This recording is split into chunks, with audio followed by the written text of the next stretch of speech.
ஓம் ஸ்ரீ குருப்பியோ நமக. நன்றாக குருவாழ்க, குருவே துணை. பரபிரம்ம ருத்ர காயத்ரி ஞானஸ்தலத்து நண்பர்களுக்கு வணக்கங்களும் வாழ்த்துக்களும் கூறி மிதுன லக்னத்திற்கு மார்ச் மாதத்திற்கான பலனை பார்ப்போம். இப்போ நான் சொல்கிற பலன்கள் நமக்கு நம்முடைய லக்னத்திற்கு எந்தெந்த கிரகம் எங்கே இருக்குது அப்படின்னு மட்டும் அல்லாமல் அது எந்த நட்சத்திரத்தில் பயணிக்குது, அப்போ என்ன பாவ தொடர்புகளை அது சொல்லுது அப்படிங்கிற முதலில் பார்க்கும்போது நமக்கு கரெக்டாக பதில் கிடைக்கும். நம்ம பாஸ்கர அஸ்ட்ராலஜி சிஸ்டத்தில் உங்களுடைய ஜாதகத்தை கணிச்சு உபநட்சத்திரங்களை தெரிஞ்சுக்கிட்டு அதன்படி நீங்கள் பார்த்தீங்கன்னா இன்னும் சிறப்பாக இருக்கும். எப்போவுமே நட்சத்திர ரீதியாக பாவ தொடர்புகள் நம்ம கேட்குற கேள்விக்கு சரியான பதிலை கொடுக்கும். நாமளே நம்மளுடைய அன்றாட வாழ்க்கை நிகழ்வுகளை நெறிப்படுத்தி இதன் மூலம் நம்ம கிரகங்களை புரிஞ்சுக்கலாம். இப்போது சூரியன் அப்படிங்கிறது இப்போ நம்ம மிதுன லக்னத்திற்கு 9ஆம் இடத்துலையும் 10ஆம் இடத்துலையும் இந்த மாதம் பயணிக்கிறார். மார்ச் 14 வரைக்கும் 9ஆம் இடத்துல இருக்கார். அப்போ இந்த 9ஆம் இடம் அப்படிங்கிறது பூர்வீகம் சம்மந்தப்பட்டது, குலதெய்வம், முன்னோர்கள் சம்மந்தப்பட்டது, நம்முடைய அறிவு சார்ந்த வேலைகள். அதாவது இப்போ ஒரு ரெப்ரசன்டேட்டிவாக இருக்கும், ஒரு சொல்லித்தர்ற நிலைமையில் இருக்கும், வழிகாட்டிகளாக இருக்கும், அல்லது கன்சல்டிங் பிஸ்னஸ் பண்ணுறோம், ட்ராவல்ஸ் நடத்துகிறோம். இந்த மாதிரி 9ஆம் இடம் அப்படிங்கிறது அந்த மாதிரியான பாவங்களை குறிக்குது. இப்போ சிலர் பார்த்திங்கன்னா தந்தைக்கு உதவியாகவே இருப்பாங்க. அதெல்லாம் அந்த 9ஆம் இடத்தினுடைய பலன். இப்போ அந்த இடத்துல இருக்கிற சூரியன் 12ஆம் இடத்துல இருக்கிற குரு மாதிரி செயல்படுறார்.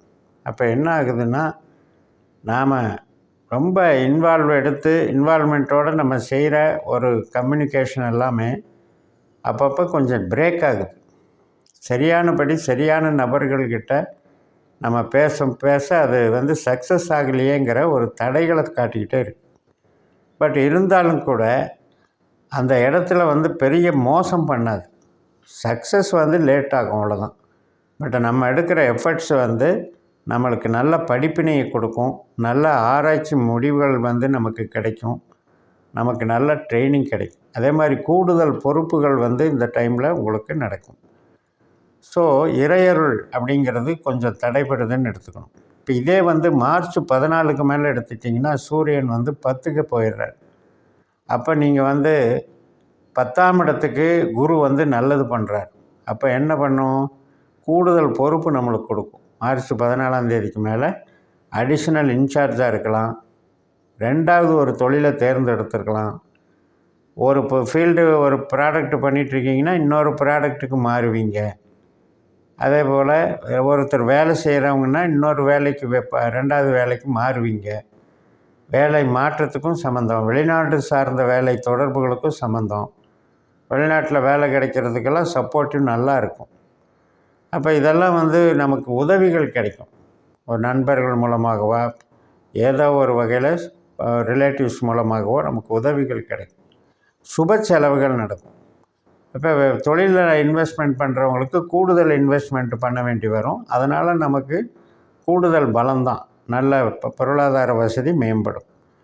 மார்ச் 18ஆம் தேதியிலிருந்து சனி நட்சத்திரத்துக்கு மாறுறார் சூரியன். அதாவது மீனராசியில் நமக்கு 10ஆம் இடத்துல சனியோட மாதிரி செயல்படுறார். மார்ச் 31 வரைக்கும் சனி மாதிரி செயல்படுறார். அப்போ சனி நமக்கு 9ல் இருக்கிறதுனால இந்த சமயத்தில் உற்பத்தி சார்ந்த தொழில்களுக்கு அவ்வளோ சிறப்பு இருக்காது. ஆனால் கம்யூனிகேஷன், ஐடி லைனு, கமிஷன் வகை, கலை தொடர்பு, இது மாதிரி ஒரு கன்சல்டிங் லைன் இதில் இருக்கவங்களுக்கு நல்லாயிருக்கும். அப்போ இடையில் நமக்கு இந்த சூரியன் குரு போல் செய்யும்போது உற்பத்தி சார்ந்த விஷயத்துக்கு நல்லது பண்ணுறாருன்னு எடுத்துக்கணும். அது மெயினாக 14ஆம் தேதியிலேருந்து 18ஆம் தேதி வரைக்கும் ஒரு பீக் பீரியடாக எடுத்துக்கோங்க. மார்ச் 14லேருந்து 18க்குள்ளே உற்பத்தி சார்ந்த தொழிலில் இருக்கவங்களுக்கு ஒரு புதிய பலமும் புதிய முன்னேற்றமும் கிடைக்கும். அடுத்தபடியாக செவ்வாய் பார்ப்போம். நம்ம லக்னத்தில் செவ்வாய் வக்கரமாக போயிட்டு இருந்தார் இல்லையா, இப்போ வக்கர நிவர்த்தி ஆயிடுறார். அவரும் குருசாரத்தில் தான் போகிறார். அப்போ சுப செலவுகள் இருக்கும். அதே நேரத்தில் செவ்வாய்ங்கிறது என்னதான் நம்ம ஒரு ஆசைப்பட்டாலும் ஒரு குறிக்கோள்களை வச்சுக்கிட்டு இயங்கினாலும் கூட கொஞ்சம் கொஞ்சம் தாமதமாயிட்டிருக்கே அப்படிங்கிறது 12ல் இருக்கிற குருனால். ஸோ அந்த குருவை போல் செவ்வாய் செயல்படுகிறாருன்னு நம்ம கணக்கெடுத்துக்கணும். நம்ம சிந்தனையில் ஆராய்ச்சி மனப்பான்மைகள் அதிகமாக இருக்கும். நிறைய கேஸ் ஸ்டடி பண்ணுவீங்க. இது எப்படி அது எப்படின்னு ஆராய்ச்சி பண்ணுவீங்க. ஸோ அதுக்கெல்லாம் இது சிறப்பாக இருக்கும். சில பேருக்கு பிரயாணங்கள், நீண்ட தூர பிரயாணங்கள் போயிட்டு வர மாதிரி இருக்கும். வெளிநாடு வேலை சார்ந்து முயற்சி செய்கிறவர்களுக்கு சாதகமாக இருக்கும். இன்வெஸ்ட்மெண்ட் பண்ணுறவங்களுக்கு அது இன்வெஸ்ட்மெண்ட்டு பண்ண வேண்டிய ஒரு சூழலை உருவாக்கும். ஆனால் ஹெல்த்தை பார்த்துக்கணும். செவ்வாயினால் என்ன ஹெல்த் ப்ராப்ளம் அப்படின்னா, தசை பிடிப்பு நோய்கள், கை கால் வலி, அதே மாதிரி மூளை தலைவலியில் சோர்ந்து போகிறது. இப்போ பெண்களாக இருந்தால் கர்ப்பப்பை சம்மந்தப்பட்டது. இப்போ கரு உண்டாகிறதுக்கு உண்டான இதுகளெல்லாம் பார்த்திங்கன்னா சில பேருக்கு சிரமம் இருக்கிறது, ஃபெயிலியர் ஆகிறது. ஸோ இந்த மாதிரி மெடிக்கல் ட்ரீட்மெண்ட்டை கொஞ்சம் கரெக்ட் பண்ணிக்கணும். செவ்வாய் உஷ்ண கிரகம், அதனால் சூடு அதிகமாயிரும். அதுக்கான குளிர்ச்சியான இதுகள் ஆயுர்வேதிக்கெல்லாம் ட்ரீட்மெண்ட் எடுத்துக்கிட்டிங்கன்னா, இந்த மசாஜ் கூலிங் பண்ணுறதுக்கான உடல் குளிர்ச்சி சம்மந்தமான ஒரு மருத்துவத்தை தேடினீங்கன்னா சிறப்பாக இருக்கும். நல்ல தூக்கம் நல்லா இருந்தாலே உங்களுக்கு சிறப்பாக இருக்கும். அடுத்தபடியாக புதனை பார்க்கலாம். இப்போ புதன் கிரகம் மீனராசியில் இருக்கார், 10ல் சனியினுடைய நட்சத்திரத்தில் இருக்கார். 16ஆம் தேதி, மார்ச் 16ஆம் தேதி வக்கரம் ஆரம்பிக்குது. நேர்கதியில் போனவர் வக்கரமானாலும் கூட அதே நட்சத்திரம்தான், சனியினுடைய நட்சத்திரத்திலே போகிறாரு. சனி நமக்கு 9ல் இருக்கிறதுனால இது கன்சல்டிங் லைனில் இருக்கவங்களுக்கு மிகச்சிறப்பாக கொடுக்கும். திருமண காரியங்கள் முயற்சி பண்ணுறவங்களுக்கு நல்லா நடக்கும். கலைத்துறை, கமிஷன் துறை, எழுத்தாளர்களாக இருக்கவங்க, எஜுகேஷன் டிபார்ட்மெண்ட்டு, எல்லாத்துலேயுமே மேற்பார்வையாக செய்யக்கூடிய, மூளை உழைப்பு செய்யக்கூடியவர்களுக்கு அவ்வளோ சிறப்பாக இருக்கும். இல்லைங்க நான் ட்ரேடு பண்ணுறேன், நான் வாங்கி விற்கிறேன் அல்லது உற்பத்தி பண்ணுறேன் அப்படின்னா இந்த டைம் கொஞ்சம் மந்தமாக இருக்கும்.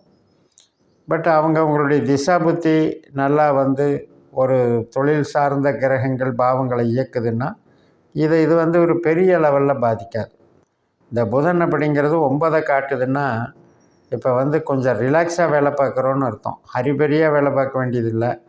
ரொம்ப கடுமையாக ரொம்ப டென்ஷனில் வேலை பார்க்காம ஃப்ரீயாக வேலை பார்க்க, ரிலாக்ஸாக இருக்கிற மாதிரி ஒரு அமைப்பை கொடுக்குது.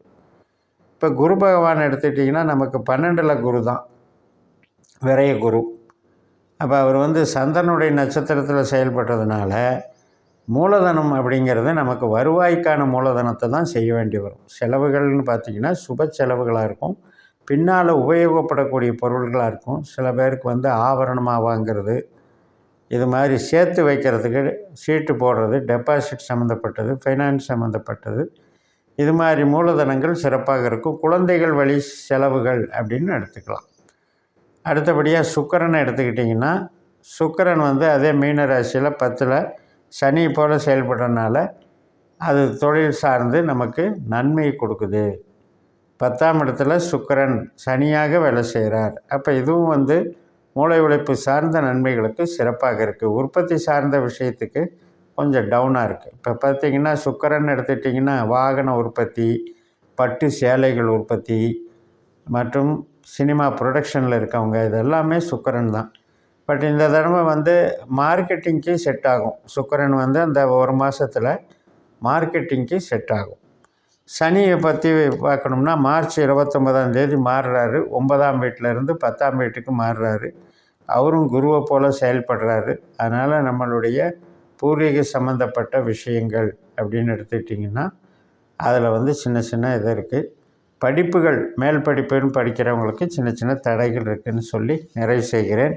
இந்த சேனலை சப்ஸ்கிரைப் பண்ணி ஷேர் பண்ணுங்கள். உங்கள் தனிப்பட்ட ஜாதக பலாபலன்களை என்னுடைய வாட்ஸ்அப் நம்பரில் தொடர்பு கொண்டு பலன் பெறுங்கள். உங்களிடமிருந்து விடைபெறுகிறேன். உங்கள் ஜெயம்எஸ். நன்றி, வணக்கம்.